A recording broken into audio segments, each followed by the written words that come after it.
think Okay, a very good morning, everyone. I'm Lakshmi Gopinath, host of this session, organized by KHNA Mental Health Program, Manasarovar. Let's begin the program with a prayer by Adira Suresh.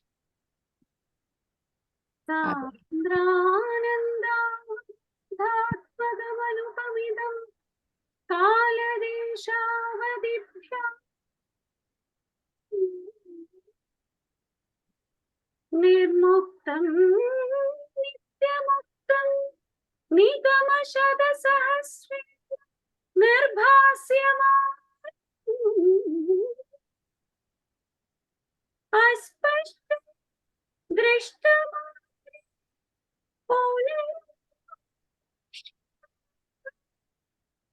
ब्रह्मतत्त्वं तत्तावद्भाति साक्षात् गुरुपवनपुरे अन्धभागे जनानि.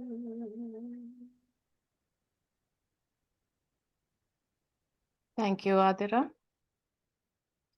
So let's move on to the subsequent program. So as I mentioned, we are gathered here to be a part of the session organized by KHNA Mental Health Program called Manasarovar. It is a signature program by KHNA, and a series of talks on this topic has been conducted over time.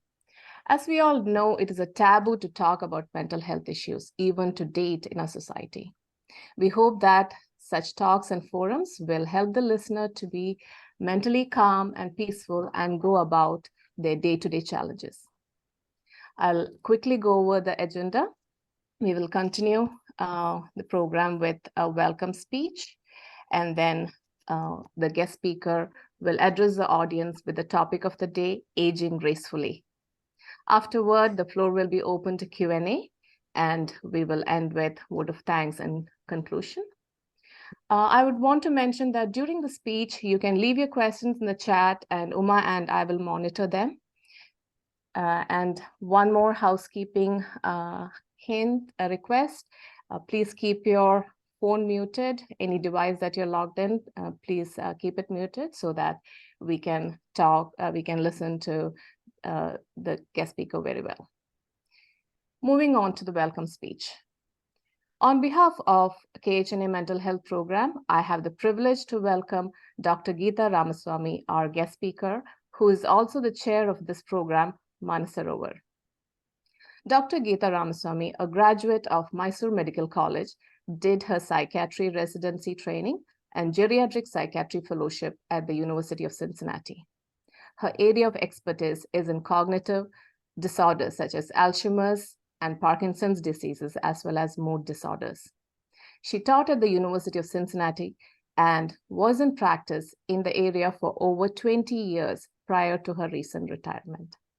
We know that she is a dynamic person who is open to help the community with her expertise, especially in the area of mental well-being. We are looking forward to a very beneficial session with Dr. Ramaswamy. I extend a warm welcome to the KHNA President, Dr. Nisha Pillai, the trustee board members, and other office bearers who have joined us here today. I wholeheartedly welcome the lovely audience who have joined to grace the occasion. Before I hand over the floor to our guest speaker, a quick reminder to enter your questions in the chat window, and we will pose the questions to the doctor at the end of the talk. So, ladies and gentlemen, let's welcome Dr. Geetha Ramaswamy to tell us how we can age gracefully. The floor is yours, Doctor. Hi, can everyone hear me? The audio is working, okay? Yes. Hi, I'm Geetha Ramaswamy. Again, namaskaram, Nandini. I want to thank everyone. As I was saying earlier, I wish I could give this lecture in Malayalam, even though I can understand and speak to the extent of, say, watching movies and such. Psychiatry, I think I will not be able to communicate as well. I did listen to the spiritual course by Dr. Padmaja. It was amazing. I listened to all the input from the listeners, and it was just an amazing experience. And I wish I could talk as fluent as Nisha and all the others. But anyway, we'll stay with English for that purpose. When we started this, Nisha, actually, I should thank her first for bringing me back to this mode of being able to communicate, what I feel. I'm retired. So as described, I practiced. I was in long-term care nursing home teaching and everything else. I retired recently, and when I became a grandmother. So basically, when we started this, Nisha asked for a title, and I thought I'll spend a few minutes talking about why we picked the Manasarovar title. So Manasarovar, as we all know in Sanskrit, stands for Manas, which is our mind, and Sarovar, which is lake. And as I understand, it is one of the highest located lakes in terms of being a freshwater lake. And what I was reading up, it says that they compare it to the mind of the lords and gods, meaning you can be as strong as the lords and calm as they are. So that is the goal. So when I look at this, I'm looking at this not as a lecture. This is a journey for all of us where we can learn from each other. I certainly am hoping to learn from everyone. So I want it to be as interactive as possible. Only then we can benefit from this. This is not going to be a didactic academic lecture. So I want to say that up front. And since I'm retired, I cannot give individual advice. That said, we can certainly talk about situations and how we might deal with it. So again, this is new for me as it is for you all, because usually I'm used to giving to the medical audience. And I'm stepping out of that comfort zone. And this is going to be in many ways challenging. I should say, listening to the group, I almost feel, and I was telling Nisha this is one group where I feel there's no need. Maybe I'm wrong, but usually I'm like urging to help people. And when I listen to the comments and everything coming in, it just seemed that everybody's so grounded, which actually sets a higher bar for me when I'm doing this. So we talked about several topics that might be relevant to all, but we'll start with the topic of aging. And for a moment, I want to pause and talk about Manasarovar again. It's a lake that actually reflects the surroundings. And that put me in a mindset of self-reflection. And I want to spend a few minutes on self-reflection, because that will be the theme of this course, or that is how I want to see it.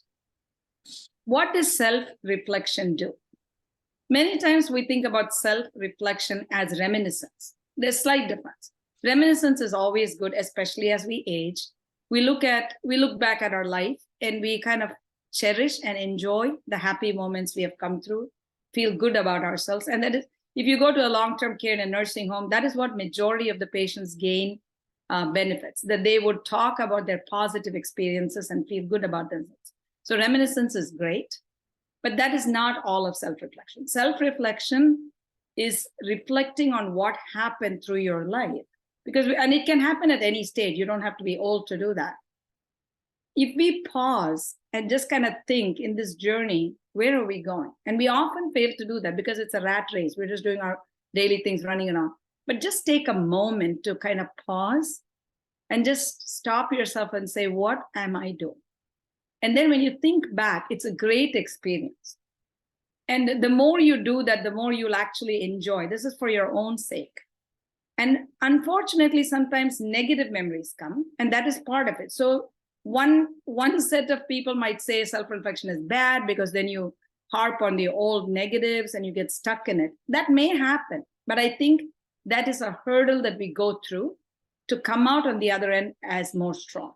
So let me give you an example. You might have had a very negative experience either at work or in a relationship. And I think each and every one of us have had almost to the extent of having a post-traumatic stress disorder for one event, maybe the loss of a loved one or a very bad relationship, something like that. And then we may pause while reflecting to get stuck on that moment. And you can actually sometimes sense the same feeling you felt. Like say somebody was in an abusive relationship and they were always, it's either physical, mental, or made to feel bad. Similar thing can happen 20 years later. And you can feel the same emotion, that's what the body does. It kind of cringes. It brings you back to that same moment, how you felt then. And you might feel a surge of the same negativity. So that If you get stuck in that, then that is probably not good for you. But if you kind of relive that in a way that this time I'm going to do it differently. And that is how self-reflection can improve us. We can look at what triggered certain things. We all have trigger factors, whether you have a bipolar disorder or depression, anxiety, or somebody who doesn't have a psychiatric disorder. We all have trigger factors. Something triggers something in us, which can trigger positive or negative. So once you start self-reflecting, you will see a pattern. You will see the same trigger factors initiate the same response. And what does that do for you? This time around, maybe you will say, I'm going to handle it differently. And that really makes you a better person. In addition, it can help understand other people. You may be very angry with somebody for something they said or did in their life. But now that you reflect, you will say, maybe there's a reason why that person said that way. And that might also help improve your relationships. And most importantly, from a practical sense, if there was something negative that triggered or a negative environment, you want to stay away from that because you don't have to put yourself through that again. And like what we are doing today is a positive. Why do we talk about satsang being good? You're surrounded by people who are supportive, same mindset, and enjoy the same things. And that is what we call in psychiatry ego syntonic. So I don't want to get too technical, but this is a very simple term. This is not ego in the traditional sense. There's something called ego syntonic and ego dystonic. Ego syntonic that is you. You're comfortable. Like we are comfortable in this group. There may be another group that look at this group and say, what are you talking about? You should be doing X, Y, Z. And I feel the same about some other groups. So that is not us. And you don't have to feel comfortable in every single phase of life. So a walk of life. What you can do is what suits best for me. So if you feel comfortable doing a certain thing, that is in line with your ego. Ego dystonic it is foreign to you. So you're uncomfortable. And we all know that. We may be in a party where we actually don't belong and you're pretending and you just feel so horrible that you just want to get out from there. And that is something is telling you that's not you. So my point is, if you self-reflect, you will identify what is ego syntonic. That is actually you're being nice to yourself. You're just in your own comfort zone. You should feel the calmness that we feel when a baby is in the lap of its mother. That is the ultimate comfort. Like we all can agree that wherever we are, just lying down in the lap of your mother with her caressing your hair, that is probably the most ego syntonic or comfort zone for us. And that is the goal we try to reach even when we are by ourselves. So what I want to say is this series, what I'm hoping is whatever the topic is, I want to see it as a journey that we all go together.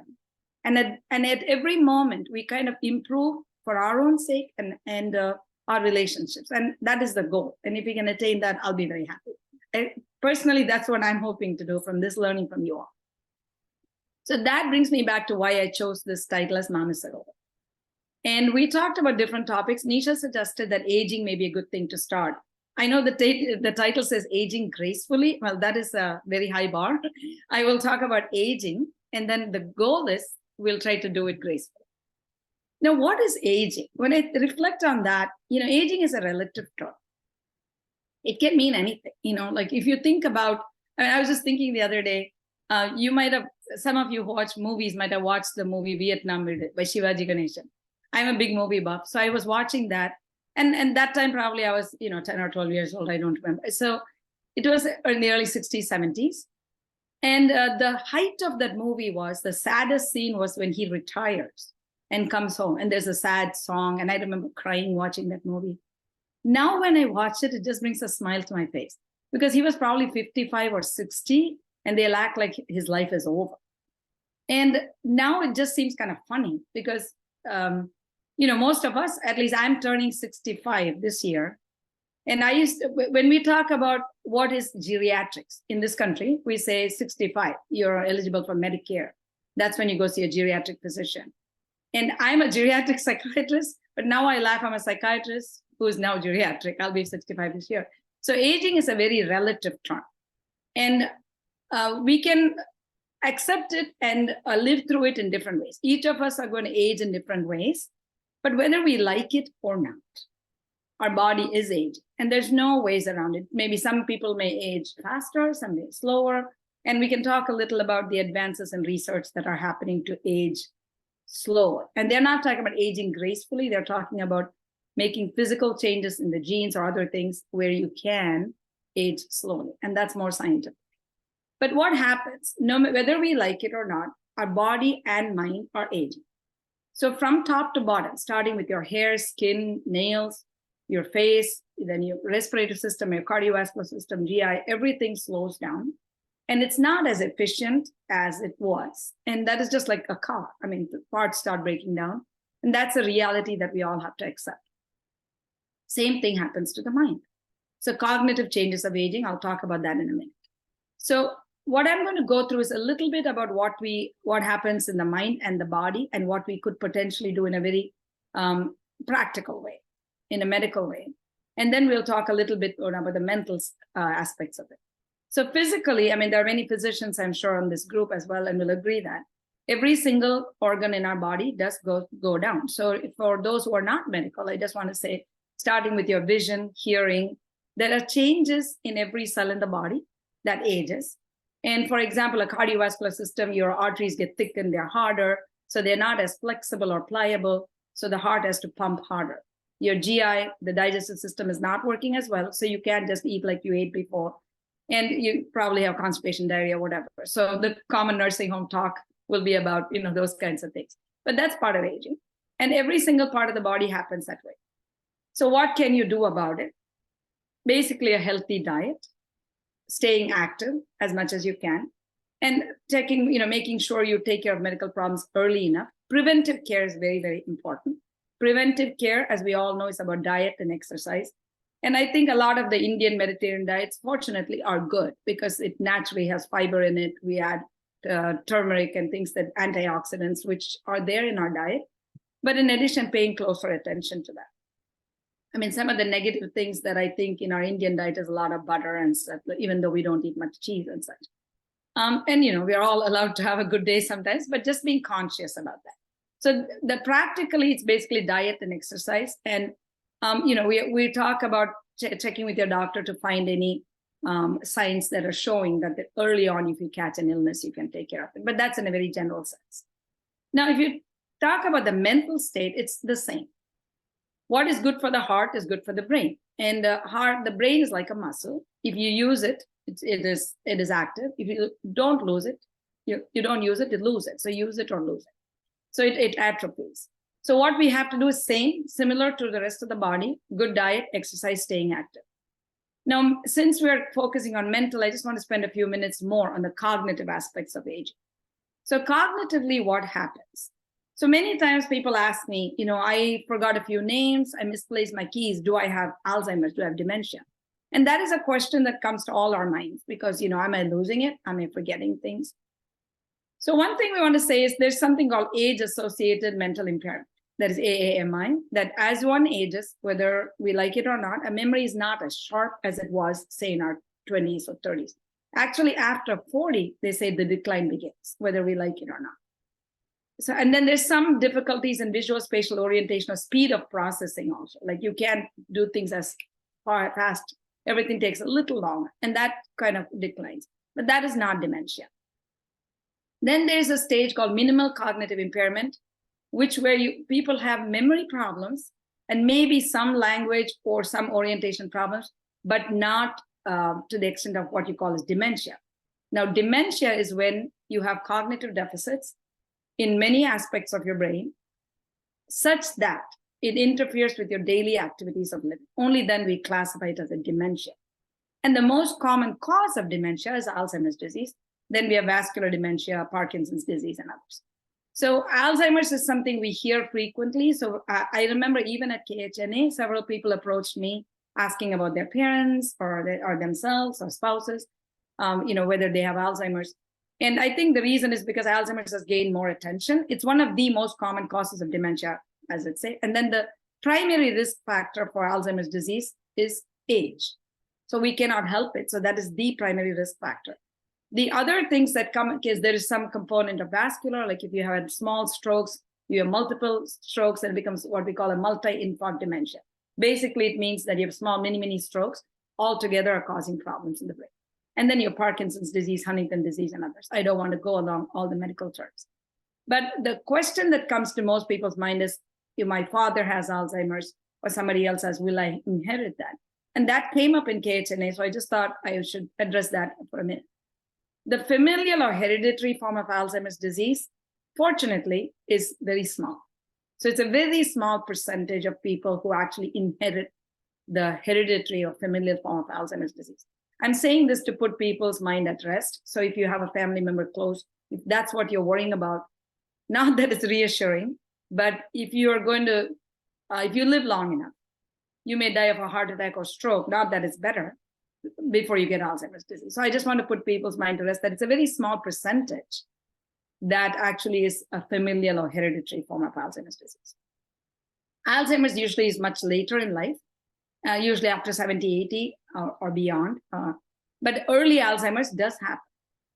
My youngest Alzheimer's patient that I saw was 49 years old, and it was the worst thing that I can still remember. This patient was came to a nursing home brought by his wife, and the nursing staff called me. They said, we are able to manage this patient. We're not able to manage his wife.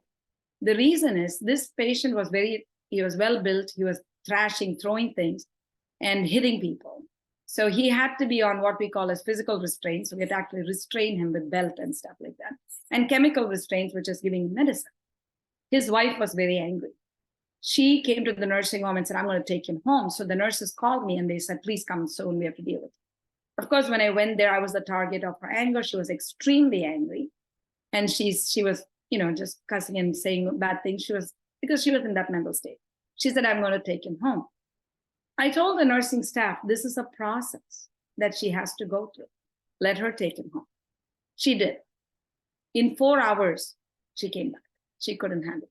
But she had to see that for herself. And what that leads me into one thing that I want to say is, when there is a devastating change in us, whatever that might be, we go through a process. And we say that usually for death and dying and bereavement. The stages being, you may be familiar, denial, anger, bargaining, depression, and then acceptance. If you think about that, almost every change in our life, which is significant, we all go through that process. And that is what I explained to the nursing staff. Denial. First thing is like, why me? Why is it my husband has Alzheimer's at the age of 49? I have 2 young sons. Will they inherit the disease? That was her question. The anger. Who can she show the anger at? So there's projection. She's angry with everybody else. Then there's some level of bargaining, like maybe it's not Alzheimer's. Maybe it's not this bad. Maybe it'll get better. But then you realize that doesn't stay with you long. And then there's a depression phase where this is what it is. And then it makes you depressed. And then you finally accept it.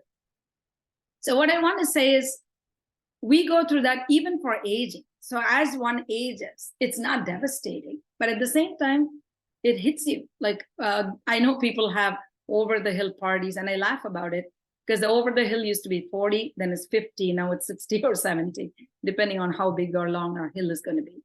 But basically, it is a significant milestone, and it can be a relative, it's a moving target. But what is that telling you? Again, none of us believe we are aging. Like I would never have thought, I always looked at those patients, those are my Medicare patients, these are, the regular insurance patients. I never thought of me being on Medicare, and this year I'm going to be on Medicare. So the reason I'm saying this is, we think about it's happening to somebody else, even death and dying, it's like it's happening to somebody else. The more prepared we are for these, I think the better we can handle them. So each of our minds is probably thinking about this, though if you're in your 20s or 30s, you'll feel this lecture is not for me. Or if you are in your 50s or 60s, you begin to deny and you say, probably, I'm not there quite yet. So that's a denial phase. And then the other stages, as I said. So if you go through the denial, are anger, bargaining, depression, and acceptance to different degrees.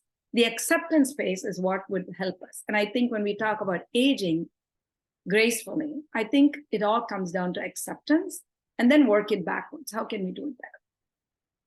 So why is aging phase something that we talk about more prominently than maybe our mid-years or adolescence or being a toddler? And I've often wondered about the phases in life. I don't remember, and many of you may agree or disagree, being a teenager. For us, it was just, growing up, it was just another phase in life. Nowadays, teenage and adolescence has gained a prominent role where it is talked about a lot. And I think the stresses in the environment has become so much that every stage we're putting so much pressure on ourselves. And in many ways, several of us are actually fortunate to have lived the years we lived when life was much calmer and easier. Now you turn around everywhere, there's anger, hostility, judgment, lack of compassion and empathy. And that is what is leading to the depression and anxiety. Because if you think about it, anger turned inwards is the root cause of depression.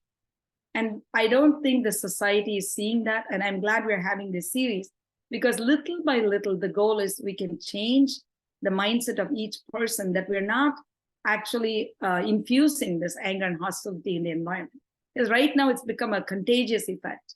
And it's really hurting. Every day in the morning, you turn on the television, you read the newspaper, there's only negative news or judgment. There's total lack of compassion and empathy. And I think that is, those compassion and empathy are the two pillars of psychiatry, and that applies at every age. And we can talk a little bit more about that if people have questions. We can talk about sympathy versus empathy and compassion, because they're very, very important no matter what you're dealing with. When it comes to aging, the reason it's significant is, if you stop for a moment and think, it is a phase where it hits you that you are not the person, or you're not perceived as the person you are or were. So we may be going on our journey as a doctor, as an engineer, or whatever you have done in your life, and be proud of your accomplishments. But now it's time for us to move to the side, and you can see the younger generation coming at you. They may respect or may not, but they don't have the time to hear you or listen to you, even though you may have accomplished more than them. That is the way the pace of life is. So most of us as parents throughout our lives, our sacrifice has been giving our time to our children or the younger generation.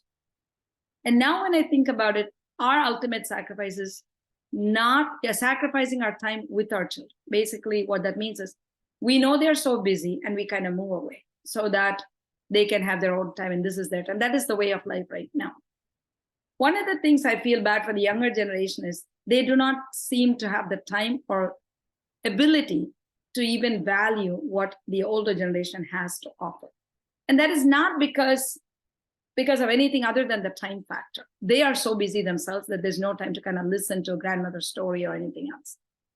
And I think in the days that we were growing, and most of you will agree that we did do that. We had the luxury of sitting down, listening to a grandparent or your parent, telling you things which actually set the foundations for our life. And it is funny how we want an experienced plumber, you want an experienced doctor, you want an experienced surgeon. Somehow in life, we forget that we don't ask for an experienced individual. Because what else? There's no substitute for experience. And I think if we can, at least we are fortunate. And I don't think we should thrust this on our younger generation. We can't tell them, hey, you better listen to us because we have so much to offer, because that has no meaning. We have to live in a way that they feel they want to come to us if they want. And if they don't, that's their loss. But I think a lot of us, as we age, we try to insert ourselves and try to tell our kids or our grandkids something that we feel genuinely that they would benefit from listening. But if they're not in a position to listen, I tell you, it's a waste of time. So one of the things I would say as aging gracefully is live your life. You are proud of what you have accomplished, or you're satisfied with what you've done. I know you have a lot to offer, but that urge to offer actually comes as a hindrance. It becomes a nuisance in itself because we think we are helping, but actually it is not. And again, in the process of feeling empathy, sometimes we offer some things in ourselves, which I have caught myself doing. I see myself always as an optimist, and I have always been proud about it. But sometimes one of my loved ones told me, and I realized that we try to find a silver lining in every part. So if a child comes running to you and says, I lost my job, you will say, oh, but you have the education. Thank God you're not like me. You have other pathways. That is our way of saying it's okay. But that's not what they wanted to hear. They just wanted you to listen. So empathy is different from sympathy. Sympathy is where you feel sorry for somebody. There's a distance between you and the listener. And you feel you're urged to say something just to soothe them. whereas empathy is actually being in their shoes. So as part of aging, what I want to say is what we can do for ourselves and what we think we're doing for our kids to do that in a better way. So being empathic is as opposite or as scary as it sounds, just being exactly in their shoes. From their standpoint, it seems correct. And maybe, and many times the kids will surprise you that they know they actually have made better decisions than if we had inserted ourselves, because we haven't experienced their lives. So I think that is another key. When I say empathy, be empathic to the people around you, but also be empathic to yourself. Because many times, what we have done as mothers, as parents, is we do the best we can to do for our children. And this is a stage in life after 60 or 70, when your kids are probably in college or working or begin married, have their kids. You feel that you have done all this and you have an intense urge to tell them. Just remind yourselves, our parents did the same thing. And I remember, like, as respectful as we were, we still felt they actually don't know what they are saying, which is probably true. But there's an element, we always used to listen to the element of what they have to offer. And nowadays, because the life is so busy, people don't pause to listen. For me, I'll say that today is my father's birthday. So it's like, I'm just very, very thankful I'm doing this. He's no more. But he was my lifeline. And he was a very smart individual with very basic education. He came from a very humble family and could not afford to go to college. Even during his school years, he had to work between the 6th grade to the 10th grade. He had to go and work in a hotel far away just to make ends meet, because they're a big family from Tripunithura. Their father he's a schoolmaster, had 9 kids. So the middle kids went off to work somewhere and then came back. And his pride was that he did his 10th grade examination under a street light studying and did very well. Did not actually go to college. But then he went to Bombay, got a job, and then went up the ladder. The reason I say that, again, I'm reminiscing because it's birthday today, but also the lesson, one story he told me that helped me throughout my life, and I have said it to every single patient and in some of my lectures, which I will share today. It is not profound, but it has really helped. So I was going through a conflict one time that, my mother was a stay-at-home mother, and many of my relatives were. And I was going to have my first child. And at that point, I was debating whether I should take a job or stay at home, because the concept of daycare or leaving the baby with the babysitter seemed very foreign to me. So on one hand, my father was so proud of providing the education he did, coming from humble beginnings to have his daughter be a doctor. And I didn't want to let him down. But at the same time, I did not feel like I want to be away from my child. So I asked my father, what should I do? And he said, I'm neither a doctor and I'm not a woman. I'm not a mother, so I can't advise you, but I'll tell you a story. And the story was something that you are all probably familiar with. It's an Egyptian fable. It was about a father, son, and a donkey. So the father, son, and donkey go through a village, and the legs hurt for the dad. And so he sits on the donkey. The son walks, and the villagers say, oh, look at the father, he's so selfish. The next village, they flip. And then the son sits on that thing, and then they blame the father. Then as we go further, both of them sit on the donkey and they blame the donkey. So they say, the donkey, poor donkey. So they make the fourth village, they make a bad decision. And what do? They both carry the donkey. So what my father said was, if you continue on this journey where people tell you what to do, that is what will happen. You will end up carrying the donkey. And that is something that stuck with me for a long time. And I would say that when we make decisions, that is something we can give our children. We cannot tell them the answers for each of those. What you can give them some guidance based on your experience. And as we age, I think these are different frameworks that we can look at. Try to take care of ourselves where our cognition and physical health is the best we can have based on the things we know scientifically, but also be kinder to ourselves. When you are feeling comfortable yourself, that is when you can actually help others. And I think that is something I want to focus on, that each of us, as we grow older, we can actually be kinder to ourselves, and then we can relate better to others. Lastly, I want to say there's a lot of research that is going on about aging. And I was really amazed with the work that is being done. there are few centenarians that are there in the community, but now more and more people are living beyond 100. Now that may be a good thing, but also it can be a negative thing when you just figure out what are you going to do as you grow older and you have this many years in front of you. Like we're in our 60s or 70s, we may think we can wind down because it's already 60 or 70. But what if we were to live another 40 years? That means it is more than more than you know in your adult life. So we have to get prepared for that as well. So I think when we talk about aging gracefully, it may mean different for different people. But I just want to say one common thread is we are all going to face that. And if we can be supportive as a community and share our experiences, there is no book for this. We can share our experiences, do the best that we can be, our best physically, best cognitively, and emotionally. I think I will end my lecture here, and I want to start this discussion if you have any questions.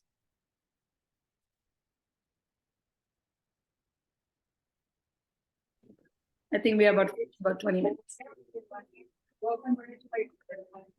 Good morning. Thank you so much. Really, really appreciate.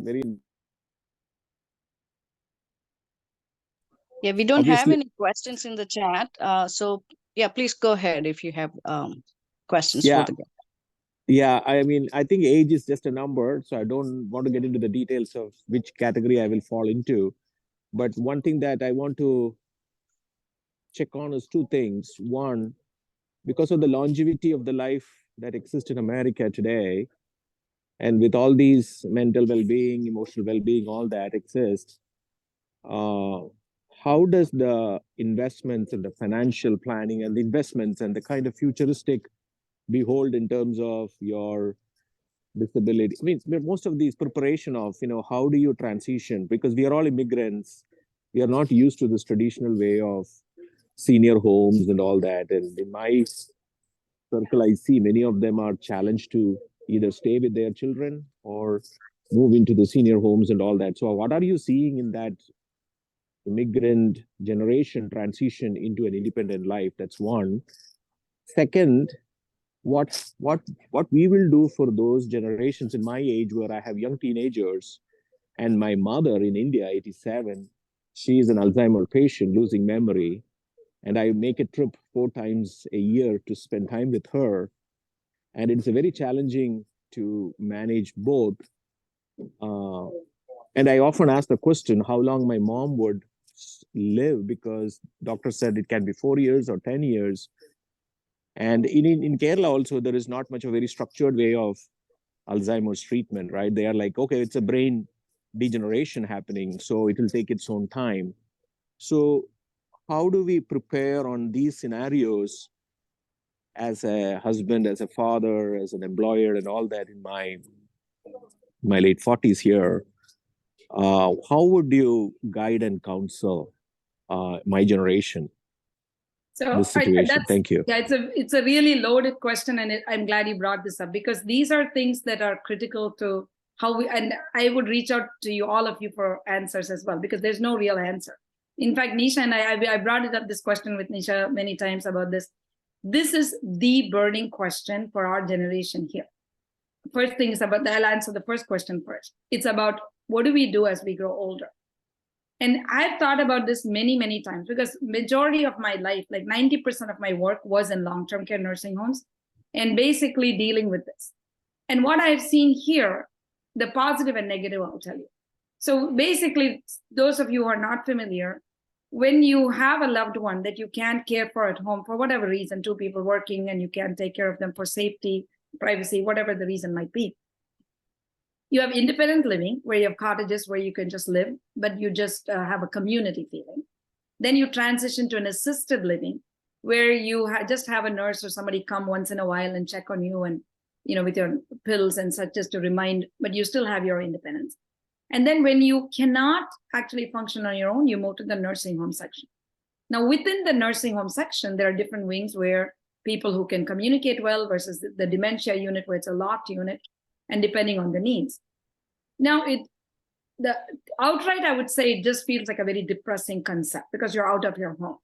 That said, it's a very practical way of thinking also, because the reality, more so now than ever, at least our generation, to some extent, we had it in our minds that we will be taking care of the kids and our parents. And that is something that's been instilled.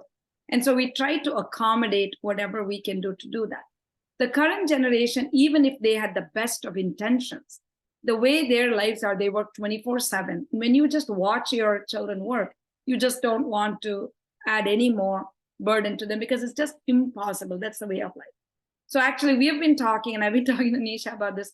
This is the biggest need we have in the US, that we find something where, we build something into our things. And I don't think I have an answer, but I think the ideal situation is, again, bringing back to the being in a community that you feel comfortable with, so you don't feel you actually left your home, would be the ideal setting. And then, I was talking to Nisha with KHNA can do a jumpstart on actually considering and looking at this possibility as a group. Will we be able to come up with something like this, where we have this model that every single stage is there, and we can, each of us, kind of find our ways into it if needed. Because then you have a communal support and you have medical care, because a lot of Indians are physicians, and we can help out each other at different stages. So that is just, it's a wishful thinking, but I think it can be put in practice. And I'm very thankful for this question, because I did call Nisha about this a few days ago, and she, more than it, and Nisha, I would like your comments, because she, I think, among most of the people that I know, has the maximum experience, because she's doing similar work in India. Nisha, you want to say? We can't hear you. Nisha, we can't hear you.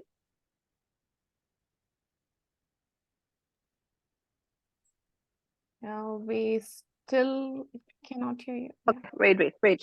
Is that good? Yeah. Yeah. Okay. So thank you for a phenomenal talk.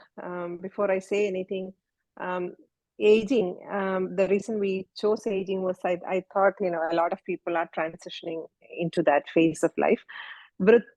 വൃദ്ധൻ എന്നാണ് നമ്മൾ മലയാളത്തിൽ പറയുക. വൃദ്ധൻ എന്നുള്ള വാക്ക് കേൾക്കുമ്പോൾ എല്ലാവർക്കും പ്രായമായി, എന്തോ മോശമായി പോയി എന്നുള്ളൊരു തോന്നല. പക്ഷെ വൃദ്ധിയുള്ളവനാണ് വൃദ്ധൻ. വൃദ്ധി ഉണ്ടാവണം ജീവിതത്തിന്റെ ഓരോ സ്റ്റേജിലും. അങ്ങനെ ആലോചിച്ചാൽ 40 വയസ്സിലും ഒരാൾക്ക് വൃദ്ധനാവാം. പണം ഉണ്ടാവണം, പ്രശസ്തി ഉണ്ടാവണം, സമൂഹത്തിന് നന്മ ചെയ്യാനുള്ള മനസ്സുണ്ടാവണം, മറ്റുള്ളവർക്ക് നിങ്ങളെ കൊണ്ട് ഗുണം ഉണ്ടാവണം. ഇതൊക്കെ ചേർത്ത് നിങ്ങൾക്ക് 40 വയസ്സിൽ വൃദ്ധി ഉണ്ടാവാം. ആ അർത്ഥത്തിൽ നിങ്ങൾക്ക് 40 വയസ്സിൽ വേണമെങ്കിലും വൃദ്ധനാവാം. അപ്പൊ ഓരോരുത്തരും സത്യത്തിൽ വൃദ്ധനാകുന്നതിൽ അഭിമാനിക്കണം. നിങ്ങൾക്ക് എന്നാണോ ജീവിതത്തിൽ വൃദ്ധി ഉണ്ടാവുന്നത്, അപ്പോഴാണ് നിങ്ങൾ വൃദ്ധനാവുന്നത്. അപ്പൊ എത്രയും വേഗം വൃദ്ധനാവാനാണ് ഓരോരുത്തരും ശരിക്കും ശ്രമിക്കേണ്ടത്. അല്ല, ശരിക്കും അതിന്റെ അർത്ഥം മനസ്സിലായാൽ വൃദ്ധനാവുന്നതിൽ നമുക്ക് അഭിമാനം തോന്നും. അപ്പൊ അതുകൊണ്ട് എത്രയും വേഗം എല്ലാവരും വൃദ്ധരാവൂ എന്നാണ് ഈ ടോക്കിന്റെ ആദ്യത്തിൽ എനിക്ക് പറയാനുള്ളത്. പിന്നെ എന്നോട് specifically this question that was raised to me now. I have an assisted living in India. It's going very well. A lot of you have your parents with me there. And I just started 2 years ago. And the reason I actually pitched into, to be very honest, in this community, at least I can say, it was my own need. When my dad passed away and me and my brother were here, we were thinking, where should Amma go now? Obviously, she, was with him for a few years here. And then finally, my brother moved back to India because he felt, the need to take care of Amma. So completely, cut his ties from US, took his children and went home. But not everybody can do that, right? That luxury is not there for everyone. So, but that becomes a problem for every sandwich generation person. Like Sunil, I know Sunil struggle because we've been talking about that also. So yeah, that's why I thought, and when I looked into options for our community, most of these nursing homes or senior livings in India was actually run by the church or church-related groups. So most people in our community felt alien, like you said, because when you're there and they are praying their kind of prayers and stuff, our people don't fit in there. The food is a problem. So I wanted something where the Hindu community can come in. And I think that exactly was my USB, because my place is now, like, in 2 years, I'm building the next one. I'm actually going to, to Kerala in February. So we're doing the next building. So that is a need, a genuine need. And for the same reason, because even if you have your relatives, your cousins, no one has time now. No one has time. And you need someone who will do this professionally. Even personally, when I think of myself, right? I don't want to burden my child. I want her to, like Geetha says, you want to be able to move out of your children's lives. You live your life the best way you want. but then you don't want to burden your children. And that decision has to come from us, not the problem in India or Kerala is like, still, it's like the children are sending the parents to the assisted living facility. It has to become a way that we ourselves choose to move into those facilities after a certain time in our life. So nobody is pushing you there. You choose to go there. And that's exactly why we have 4 stages in life: Brahmacharyam, Grahasthashramam, Vanaprastham, and Sannyasam. The reason they gave you Vanaprastham is for you to transition into that stage. Vanaprastham is when you give your material properties to your children and phase out of life nicely. And we should all do that phasing out of life easily and nicely, and we should prepare for that. It's like nobody is pushing you anywhere. If you are 50, 60, think about it. Your children are older. You have to educate your children by then, and you have to slowly consolidate everything you have, because the point or the difficulty that I find in a lot of US people are like, you make money, you go purchase land here, you purchase land there, you have some property in US, you have some property in India, then you don't know how to sell it, nobody is buying it, your children has nothing to do with India, so they won't be able to manage it. Everybody is out there to take advantage of them. So I'll tell you, if you are in your 50s, you want to consolidate all of that. You want to consolidate that, give the money to your children, whatever they want, or put it liquid somewhere in a way that they will be able to access it when they need it. And you transition to the next phase of your life and do that gracefully. I won't take too much time, but that is what my my advice is. And like Geetha said, I will probably be looking into. I know a lot of people are interested. A lot of people have approached me since I started this in India. If I want to do something like that in US, that's a much tougher job. Needless to say, it involves a lot more to do that in US. But I'll definitely see if I can. Maybe that is my Vanaprastham, but I'll look into it after KHNA. Thanks, Nisha. That's great. So because I know Nisha's probably the only person that I know who has had this experience. So talking from first-hand experience. But one important point that Nisha brought up is the guilt. So when you say your kids, put them in a nursing home, that in itself puts a lot of guilt in all the generations. And I think the older generation probably never discussed these kinds of emotions, or people did not live this long, so this wasn't even an issue. But I think talking about it at least prepares us to be the best versions of ourselves and allows our children to live the best version of their life without guilt. They should not feel guilty, because this, like Nisha said, this is a stage in life that we have to go through, and it is not their responsibility in that way. They are there for you, but we can't impose. So I think that is a very good thing. The second half of the question that was posed to me was about Alzheimer's disease and treatment. To be honestly, there's no curative medicine as yet for Alzheimer's disease. All we have is the medicines that are available to some extent may help slow down the progression. So the slope, they talk about slope of decline. We have mild, moderate, and severe stages in Alzheimer's disease, and that's inevitable. But some of the medications may keep you longer in the mild stage and moderate stage before going to the severe stage, but it is going to happen. It's the slope of decline is what we talk about. The progression could be slowed a little bit. And also for the behaviors like the agitation, the paranoia, the striking out, the delusions, those things can be treated. So unfortunately, that's where we are right now with Alzheimer's. The prevention, like I said, it's just do a heart healthy diet and things that we talk about. But there is no way, unfortunately, and I worked in that area, and I still hope one day we'll have some medication for Alzheimer's disease. So I hope that answers that question for the gentleman who asked that. Thank you. Are there any more questions from anyone? Yeah, hello. I have a question. Can I? Yeah. Go ahead. Yeah. ആദ്യമായി നിഷയ്ക്കും KHNA-നും ഇങ്ങനത്തെ നല്ല meaningful discussions present ചെയ്യുന്നതിന് വളരെ അധികം നന്ദി. Let me thank you all for that. And coming to my point, I've got few thanks to Dr. Ramaswamy, first for giving us this valuable time.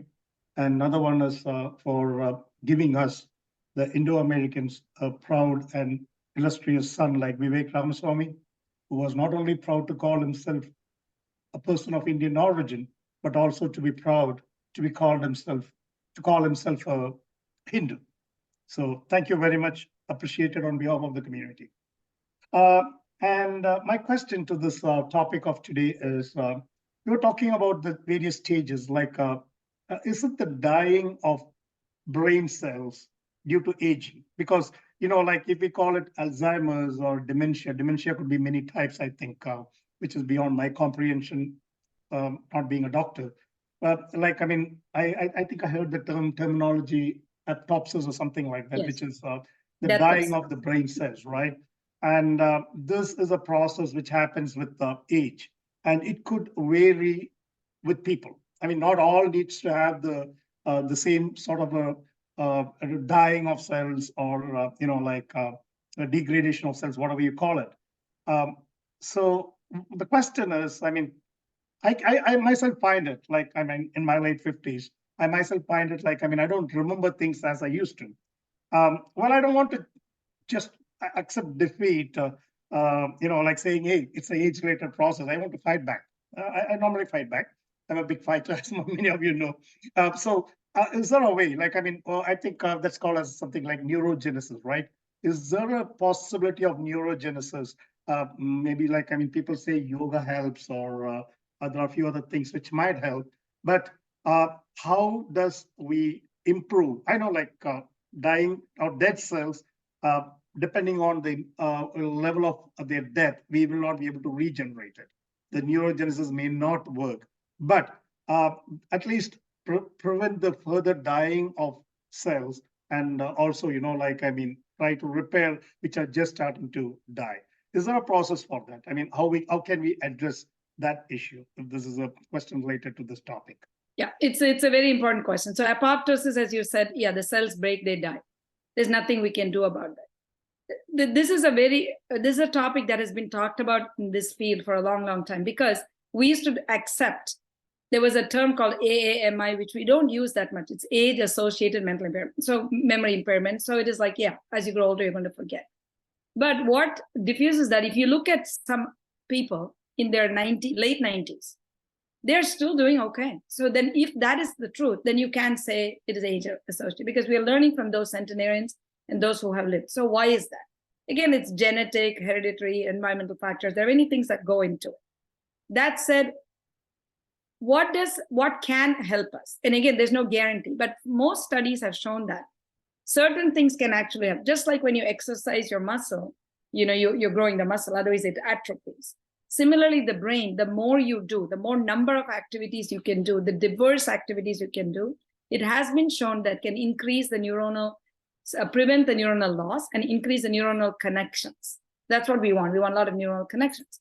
So I know a lot of people do like puzzles or do difficult things. So you take up a habit of learning music, a new instrument, a new language.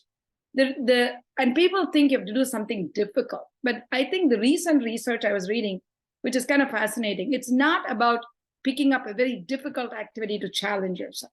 I mean, that is great, but that's not necessary. I think it's the diversity of activities. And I think that makes a lot of sense.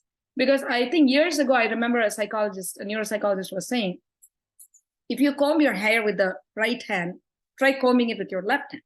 The reason is that area of the brain that wasn't stimulated before is now going to be stimulated.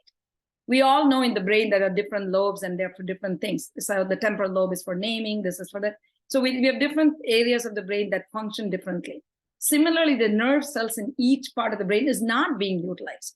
So I think, like, for example, if this is something you never did, this lecture today, I think, would have caused a lot of neurogenesis and connections for us, because this is not something we do all the time.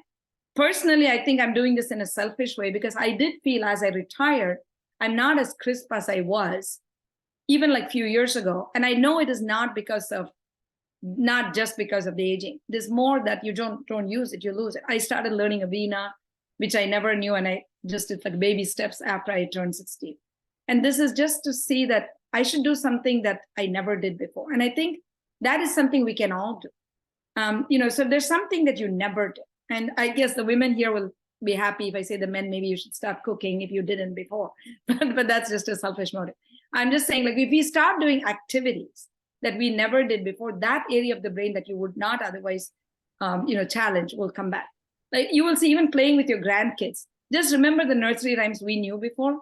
And not only that, it brings back the neuronal cells, it brings back the child in you. the wheels on the bus go round and round. It's just kind of fun to sing that now, which we haven't done in years. It also releases the neurotransmitters. When we do activities that really charge ourselves, what it does is release the same neurotransmitters that the antidepressants deliver. So like dopamine, norepinephrine, serotonin, those are the same components we see for any antidepressant. The newest ones, they try to get this combination. But you can do that. Actually, physical exercise can increase dopamine. Good activities, something that makes you happy can release that. So you can self-generate some kind of that. The reason I tie that depression and cognition is they're very related. So if you think about, there's a term called pseudo-dementia. That means it's false dementia. It is in a person who's depressed, who looks as if they're demented, not because they're demented, but because they're what we call as a psychomotor retardation, that your body and your mind is just retarded, doesn't want to do anything. We have all felt that. Some days you just don't want to do anything. Not that you're depressed, but it's kind of a feeling of how you would feel if you really have a depression. You just can't. But that, if somebody talks to you at that day, you will look like you can't function. And that is a pseudo or false dementia. I can say an example of a patient's wife brought his, her husband, and they came to the nursing home, and they told me that he developed Alzheimer's disease. Alzheimer's is a chronic progressive. It doesn't come like in a day. This person was fine 2 weeks before, but now they said he has Alzheimer's disease. And I knew for sure that cannot be Alzheimer's. When you talk to him, basically he was forced to retire and he was depressed. So he was just not doing anything. So whatever they asked, he would just iron, whatever kind of thing. And that depression was translated to dementia, and they believed in Alzheimer's. We gave him some antidepressant and he did very well. And the family was thinking that I cured the Alzheimer's disease. No, it was not Alzheimer's. So my point is, there's a big component of mental or psychological issues or depression, anxiety, which can actually make the dementia worse if it existed. And if it's not even there, it can present as dementia. So I think those are the surrounding things that we can do. Like, we can't really prevent the neuronal loss, but what we can do is develop maybe new connections and be the best versions of ourselves. So if you don't have the other factors that are bringing you down, then your functional capacity is better, even though maybe your neurons are dead. If that answered your question. Can I add a point? Yeah. Neurogenesis doesn't happen, but you can improve your neuroplasticity. Okay, because yoga, like they say, that's what yoga does. It doesn't, help you regenerate what is lost, but it will improve the connections. നമ്മുടെ മുട്ട് പോലെയാണ്. നമ്മുടെ കുറച്ച് നാൾ കഴിഞ്ഞാൽ നിങ്ങളുടെ മുട്ട് work ചെയ്യില്ല, പക്ഷെ യോഗ ചെയ്യുന്നവർക്ക് മുട്ട് വർക്ക് ചെയ്യും. എന്തുകൊണ്ടാണ്? മുട്ടിന്റെ ആ ലിഗമെന്റ്സ് ഒക്കെ കുറച്ചും കൂടെ പ്ലയബിൾ ആയിട്ടിരിക്കും. ആ പ്ലയബിൾ ആക്കി വെക്കുകയാണ് ബ്രെയിൻ സെൽസിന്റെ കാര്യത്തിൽ നമ്മൾ ചെയ്യേണ്ടത്. അപ്പൊ ഈ പറഞ്ഞ ആക്ടിവിറ്റി ഒക്കെ അതുപോലെ. And one thing, being in a KHNA forum, that I want to discuss is, Harvard had done a study about the value of mantras in maintaining neuroplasticity. They could not reach p-value for that. Uma is shaking her head. So they could not reach p-value for that. So they couldn't publish it, but it came close. And the mantra that they did for that research was actually Vishnu Sahasranama. So all of you here, try doing Vishnu Sahasranamam if you want to make. And anyway, it's interesting. നമ്മുടെയൊക്കെ വീടുകളിൽ നമ്മൾ ചെറുതായിരിക്കുമ്പോൾ ലളിതാ സഹസ്രനാമം ചൊല്ലാനും അപ്പൊ ലളിതാ സഹസ്രനാമം അന്നൊക്കെ നമ്മളോട് പറയുന്നത്, if you need material benefits, do Lalita Sahasranamam, and if you need moksha, do Vishnu Sahasranamam. So obviously നമുക്ക് മോക്ഷം വേണ്ടത് ആ പ്രായത്തിലാണ്, ഓർമ്മ വേണ്ട പ്രായത്തിൽ തന്നെയാണ്. ആ പ്രായം ആകുമ്പോഴാണ് നമ്മളോട് വിഷ്ണു സഹസ്രനാമം ചൊല്ലാൻ പറഞ്ഞത്. So one thing you might want to try at this stage is, because you have enough for whatever you need with Lalita Sahasranamam, so now do the Vishnu Sahasranamam, and that might help. That is a great thing, because repetition, like nursery rhymes, or how does it work? Yeah. Repeat. It kind of puts an imprint in your brain. So you're actually in a very in the physical sense also, that makes sense, because your repetition. So what is lost in our dementia is, you will see people who say, oh, my mom remembers what happened 50 years ago. How can she have Alzheimer's? Well, because that is the last to go. What we actually learn is the new learning, and the immediate short-term memory is what is lost in the beginning. So what Nisha is saying makes a lot of sense, because it's new learning. You're learning something, and then you're imprinting it. It's like a hard drive in the computer. You're learning, then you're storing, and you're retrieving. Learning, storing, retrieving. That is a practice for the brain. And the benefit for the mantras is like, the way it's standard, Mala Mantrangal, they go in that sequence, right? Without break, dun dun dun dun, you have to go like completely ആ രീതിയിൽ പോകണം. അതൊരു കാര്യം. രണ്ടാമത് നമ്മുടെ പണ്ടുള്ള അമ്മ മുത്തശ്ശിമാരൊക്കെ ചെയ്തിരുന്ന കാര്യം, the benefit they had, ഇപ്പൊ ഗീത പറഞ്ഞല്ലോ 90-year-old who has not problem, എന്താ അവരുടെ ബെനിഫിറ്റ് എന്ന് ആലോചിച്ചിട്ടുണ്ടോ? They were always in the middle of people. The more interactive you are in life, the less memory loss you'll have. അപ്പൊ കൂടുതൽ ആൾക്കാരോട് സംസാരിക്കുക, KHNA active ആകുക, എല്ലാ പരിപാടികൾക്കും വരിക. That is a good way to keep your memory going. കേട്ടോ, അതും കൂടെ പറയട്ടെ. ഈ വീട്ടിലിരുന്നിട്ട് ഓർമ്മ പോകുന്നു എന്ന് പറയുന്നവരെല്ലാം be active. No, that is a very important point that Nisha said. The social interaction has been one of the key factors in successful aging. The thing is, who lives longer? When you look at it, it is the feeling of being wanted. Now, that is lacking in society. Like, if you have to be wanted, then you feel like living. So a lot of times you say people just in isolation, they die. Maybe it's boredom, maybe it's depression, maybe it's all of the above. But if you're not wanted, then there's no reason to wake up in the morning. There's no reason to do anything. But that said, I think there's also one flip side I have to say, Nisha, that being around people is important, but being around the right people is very important. Because sometimes you are around people, but you are better off being alone. Because if they're going to they just pass judgments, be sarcastic, say things that hurt you, that ruins your day. So then that adds to, negative. So I think finding the right group where you fit in. And for me, KHNA it's almost like a blessing, because when I came to the meeting, I just met each and every person I met there. I was like, wow, what have I been missing all these days? Because I felt very comfortable in the group, and I felt I belonged to the group. And I just learned and cherished every moment with everybody there. And I think that is the true meaning of satsang. You're being with people. So social interaction with the right group, because you don't want to be in the wrong group, because that's even worse than being alone. So I think that's something, so avoiding trigger factors that may increase your depression, your anxiety, that bring out the worst in you, avoid that. And then also as we age, one of the things, the positive benefits of aging is, I would say, the resilience, the flexibility, and the wisdom. And there's no substitute for that, because the same reaction you would have had with an interaction with somebody is very different today than it would have been 30 years ago. Because when we are young, we think we want to change other people, we want everybody to love us, we do things which actually is detrimental to us, because we're just wasting this energy. When you're older, you begin to realize that it doesn't matter. I mean, you really don't care what other people think about you. It's about just living your life. And then that is your better version. And you will see automatically the people who didn't like you maybe like you, but now you don't even care. When they give compliments, it means nothing. In my 20s, if somebody gave me that compliment, it was a big thing. Then you can see that you strive to do that and you do a bad job. So I think with age, some of the good things, I'll end the note in saying this. Let me say the positive benefits of aging. One is the resilience, the flexibility, the wisdom. Above all, I think it's the liberation. I tell some of my old, contemporaries or people who are older than me, oh, my kids don't call me, they don't do this. And I say, how many days have you wished for a day that you can do only your own thing? It is like Ferris Bueller's Day Off. Just you can do whatever you want. Nobody is even calling you. This is great. I mean, look at it as liberation.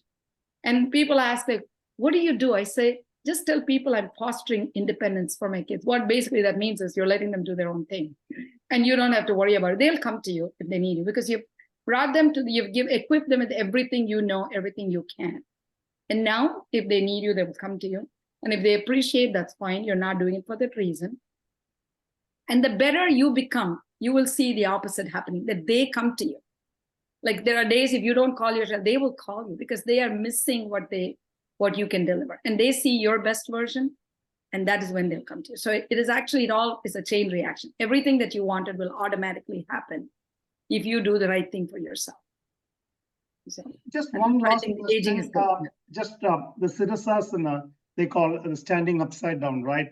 It says like it increases the blood flow to the brains. But again, like, I don't know, they say so, but medically, does it really make sense? It makes sense. I mean, I don't know of any documented evidence. I don't want people to do something where they fall. I mean, when you're old and you try exactly. to That's what the question was about. Something. So I would never do that myself. But I think bending your head down when the blood flow, they say that helps. Some people even say, like even the Janapadiyan, what we were doing, now they're saying that, in a way it helps. It makes sense, because if you think about, if you eat a heavy meal, we all feel a little bit dull. And that's because the blood is all going to the stomach and the GI, and it's depriving you. So obviously when there's good blood supply, it is good. But again, yoga has its benefits if it's done correctly and under the instruction of some. And like Nisha said, yoga actually does, yoga, meditation, other things can do us good, not only in a physical sense of blood supply, but I've talked about this before. It stimulates that part. So our body has a sympathetic and a parasympathetic nervous system. Sympathetic is when you are in a fight-flight mode. So it's like if a tiger comes or a tsunami is there, then your heart races, your blood pressure goes up, and everything is active. A parasympathetic is when you breathe calmly, your heart is slow, your digestive system is at its best, and that's how you should be. It's a vagal tone. And ideally, we want to be in the parasympathetic tone as much as possible. The sympathetic should only come into play in extreme circumstances. It's a protective mechanism. Nowadays, it is flipped. Most of us are in the sympathetic tone majority of the day because we're angry, we're watching the news, we're debating, we're talking to somebody negatively, or somebody is passing judgments on you. It's hostility, competition. So basically, you are just charging those unnecessary parts of your body. So your heart is racing, you're breathing fast, your digestive system is not working. So things that is, and your immune system is gone, and you're aging faster. So yoga, meditation, and other activities like the mindfulness, everything, those kind of activities brings you to parasympathetic tone. And that's what you want 95% of your day, if possible, 100%. And you will see the changes, because any stress, you can see, you go through a very stressful situation, you can just feel that everything in your body is working back. And then if you can retrace it and bring it back to a level, you just feel so much better physically. So that, I think that's enough evidence, even if you don't have a p-value or if you don't have a study, we can experience it ourselves. So I think definitely those kinds of things will. Any more questions, anybody? One thing, Shirshasana ചെയ്യാൻ ശ്രമിക്കേണ്ട, ചെയ്ത് ശീലമില്ലാത്തവർ. Because it's not that, നമ്മൾ തലയും കുത്തി നിന്നാൽ നേരെയുള്ള blood മുഴുവൻ കൂടെ ഹാർട്ടിൽ നിന്ന് തലയിലോട്ട് പോകുന്നൊന്നും, അതൊക്കെ ഒരു ലേമൻസ് ടേമിൽ നമ്മൾ മനസ്സിലാക്കുന്ന കാര്യങ്ങളാണ്. കാരണം brain has a way of auto regulation. Brain won't take extra blood than it needs, the way the body is. Okay, അപ്പൊ അങ്ങനെയൊന്നുമല്ല. But over time, if you were doing Shirshasana and you, അതിനൊരു benefit ഉണ്ടാവാം. അതല്ലാണ്ട് ഓടിപ്പോയി നമ്മൾ തലയും കുത്തി നിന്നാൽ നമ്മുടെ ഡെമൻഷ്യ പോകും. ചെറുപ്പത്തിൽ ചെയ്യുമായിരുന്നു, ഇപ്പൊ ഈ വയസ്സായ കാലത്ത് ഇനിയിപ്പോ തലയും കുത്തി നിന്ന് വേറെ കുഴപ്പമുണ്ടാക്കേണ്ട. That's exactly what I said, because if you have a carotid disease or if you have a neck problem, that is not for you, and you shouldn't be even attempting that. But anyways, തല കുനിച്ച് നിൽക്കുന്ന ഏത് ആക്ടിവിറ്റിക്കും as you become older has some benefit, because ചെവിക്കകത്ത balance സെന്റേഴ്സും അങ്ങനത്തെ വേറെ other benefits are there. But it's not about improving your dementia or anything. So such exercise. Yes. I'm sure Nisha's right. It's a homeostasis. It's what your body has been used to. Don't start something radical.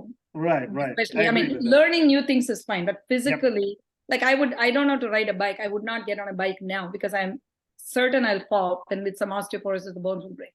So it's like same thing. Standing on your head now is probably not the right thing in a physical sense. And about this parasympathetics being active, that is really what you want to do as you become older.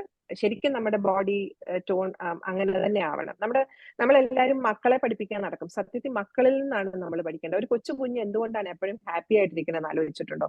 Because he doesn't attach to anything. And നമ്മുടെ പ്രശ്നം മുഴുവൻ as you become older is attachment. ഇതെന്റേതാണ്, എന്റേതല്ലാത്തതൊന്നും ഇല്ല ലോകത്ത്. അഭിമാനം എന്റേതാണ്, പണം എന്റേതാണ്, പദവി എന്റേതാണ്, ഈ association തുടങ്ങിയത് ഞാനാണ്, മരിക്കുന്നവരെ ഞാൻ ഇതിന്റെ പ്രസിഡന്റ് ആയിരിക്കണം, അല്ലെങ്കിൽ പ്രസിഡന്റ് ആയിട്ട് ഇറങ്ങിയ അടുത്ത് വരുന്നവനെ ഞാൻ കൊന്നുകളയും, അവനെ ഭരിക്കാൻ സമ്മതിക്കില്ല. ഈ പ്രശ്നം തന്നെയാണ് നമ്മുടേത്. ആൻഡ് ഈ ഏത് സ്ഥലത്തുനിന്നും വിട്ടുപോകാൻ നമുക്ക് പറ്റണം. ഇപ്പൊ ഞാൻ ഇന്ന് KHNA പ്രസിഡന്റ് അല്ലാതാകുന്നു, അന്ന് ഇതിന് കൈയും കടി ഇറങ്ങി പോകാൻ എനിക്ക് പറ്റണം. അങ്ങനെ പറ്റും എന്നുള്ള മൈൻഡ് സെറ്റ് ഉണ്ടെങ്കിൽ മാത്രമേ ഈ പൊസിഷനിലോട്ട് വരാൻ പാടുള്ളൂ. നമ്മുടെയൊക്കെ പ്രശ്നം ഇതാണ്. ഈ ഓർഗനൈസേഷൻസിലൊക്കെ കയറി ഇരുന്നിട്ട് നമ്മൾ ഇതിനകത്തൊക്കെ അങ്ങ് ഇത് ഏതാണ്ട് നമ്മുടെ ഒരു ഡിസിഷനെ ആരെങ്കിലും ചലഞ്ച് ചെയ്താൽ വി ഫീൽ ഒഫൻഡഡ്, ഞാൻ പറഞ്ഞതിനെ എതിർത്താൽ we feel offended. For what? അത് അങ്ങനെയാണെങ്കിൽ അങ്ങനെ, ഇങ്ങനെയാണെങ്കിൽ ഇങ്ങനെ, അങ്ങനെയുള്ളവർക്കുള്ളതാണ് ഓർഗനൈസേഷൻസ്. അപ്പോ അങ്ങനെയൊക്കെയുള്ള കൊച്ചു കാര്യങ്ങൾ ചെയ്താൽ നമുക്ക് നമ്മുടെ മൈൻഡ് സെറ്റ് വളരെ ഭംഗിയായിട്ട് കൊണ്ടുനടക്കാൻ പറ്റും. പിന്നെ ഇപ്പൊ ഗീത പറഞ്ഞ പോലെ 2 ഗുണങ്ങളുണ്ട്. ഇപ്പൊ testosterone, a lot of males have this problem, right? If your parasympathetics are high, you always have high testosterone levels, and that is a feel-good hormone also. It's not just a sexual hormone, right? And same for females, you have a high level of oxytocin. അങ്ങനെ ഇരിക്കുന്ന സ്ത്രീകളെയൊക്കെ നമുക്ക് കണ്ടറിയാം. ഇപ്പൊ ഗീതയൊക്കെ നോക്കാം, എപ്പോഴും മുഖത്തൊരു ചിരി ഇരിക്കുന്നില്ലേ? ആ ചിരി എങ്ങനെയാ വരുന്നത്? It comes from that wellbeing, ആ ഒരു ഫീലിംഗ് ഓഫ് വെൽബീയിങ്. അത് അവനവന്റെ മനസ്സിൽ അത് ഡെവലപ്പ് ചെയ്തെടുക്കുക എന്നുള്ളതാണ് graceful ageing. I think we'll stop it at that. I'll continue to talk medicine. Okay. I have another topic, Nisha ji and Vivek ji's mother. Geetha. One, simply in few lines, can you put what is a typical routine and a habit? Because we have this Atomic Habits book and all, creating a lot of rounds. What would be a good set of habits and a daily routine for our youngster Vivek Bhai? Your son.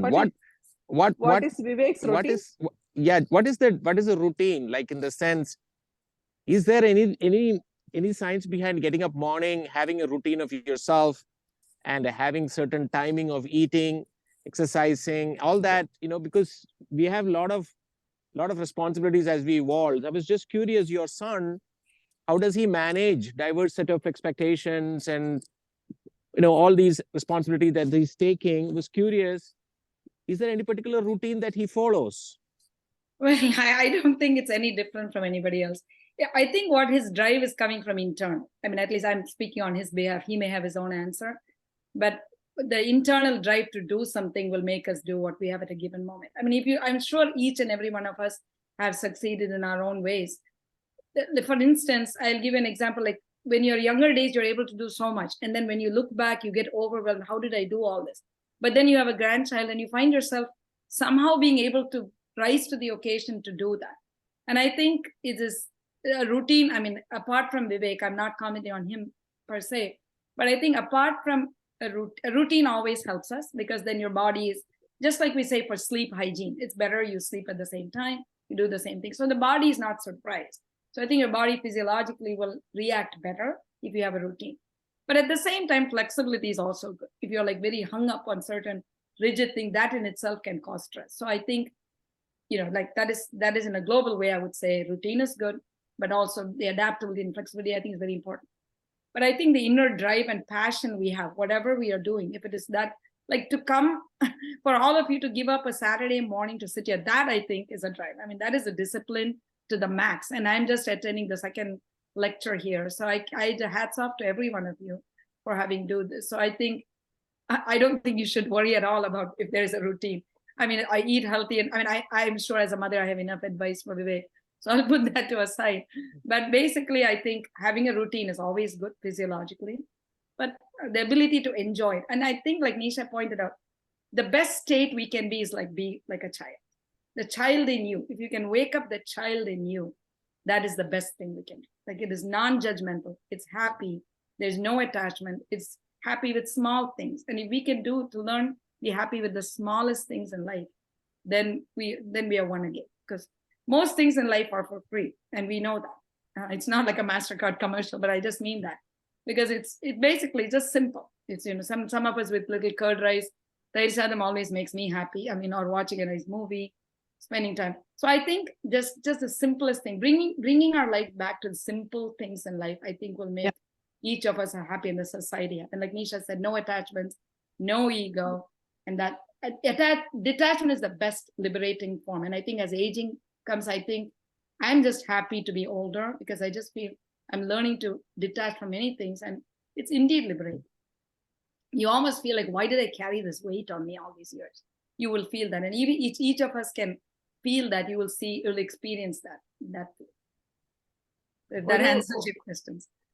Albert Einstein മരിച്ചിട്ടും ലോകത്തിനൊന്നും സംഭവിച്ചില്ല. അതിന് ഏത് മഹാൻ ഇവിടെ ജീവിച്ചില്ലെങ്കിലും ലോകത്തിനൊന്നും സംഭവിക്കില്ല എന്നുള്ളൊരു തിരിച്ചറിവ് നമുക്കുണ്ടായാൽ, this moment if you drop dead, the world will be as good as it was yesterday. So അത്ര ഇമ്പോർട്ടൻസ് അവനവന് കൊടുത്തു കഴിഞ്ഞാൽ we can all age gracefully. Exactly. I think that is the point. Thank you, Geetha. This was phenomenal. I think everybody who listened to you, they really loved it. We'll have a formal vote of thanks. Yeah, I will invite Umaya to give a vote of thanks. Yeah, thank you, Dr. Geetha Ramaswamy. It was great, wonderful. I believe everyone has got a lot of tips individually, for their physiological, psychological, social, interaction wise. and the mindset, how to bring from denial to acceptance quicker, and then how to be keep your mind as a young child, and that detachment piece. I think we all can do it. So thank you for all the tips. Thank you everyone for joining today on a Saturday morning. I really appreciate, and it was a great session. Thank you, Dr. Nisha Pillai. Thank you, Atira. Thank you, Lakshmi, for being the MC. And thank you, everyone. And we all can do this together. Thank you. We will have more sessions with Geetha. Actually, this is a series, like we said. She'll be talking about acculturalization, assimilation. Oh, what is the word, Geetha? I'm not even getting it. Assimilation. We can any topics that Nisha, you and the group decide. Yeah. We can. I mean, assimilation. We'll be talking about parenting. Actually, something someone was asking me to do was mental well-being in children. That might be something that we might also want to address. Our teenagers seem to have a lot of problems, especially growing up here. So the youth was asking if we could do something along those lines. We should. So we can learn from it. Yeah, that'll be great. That again, would be I just more interactive. Yeah, I think, honestly, I feel very humble being in this group. It's like there's so much to learn and so much wealth of information for me. For me, this is like, it's just amazing how much you've come out of it feeling happier, learning more. And I think I want this to be like a discussion where we all learn from each other. I'll be just a platform as a swing board, kind of just you start off with that, and then we'll go from there. And whatever little I know, I will share with you, and then we'll. You are the boss anyway on this. You are the boss. You are the boss, but we will all pitch in.